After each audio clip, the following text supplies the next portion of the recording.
ಈ ಮಣ್ಣಲ್ಲಿ ನಮಗೆ ಆಶ್ರಯ, ಅನ್ನ, ವಿದ್ಯೆ, ಬೆಳಕು, ಆರೋಗ್ಯ ಕೊಟ್ಟಂತಹ ವಂಶ ಯಾವ್ದಾದ್ರು ಇದ್ರೆ ಅದು ಯದುವಂಶ.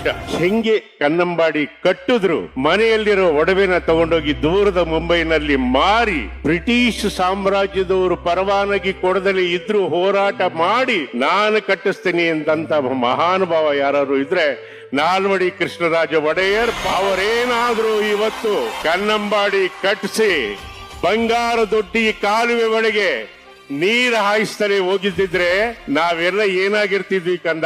ಇವತ್ನವರೆಗೂ ನಾವು ಹೊಗೆ ಸೊಪ್ಪು ಬೆಳ್ಕೊಂಡು ಬದುಕ್ತಾ ಇದ್ವಿ ಅಂತ ನಮ್ಮ ತಾಯಿ, ನಮ್ಮ ದೊಡ್ಡಮ್ಮ ಹೇಳಿದ್ದನ್ನು ಕೇಳಿದೀವಿ.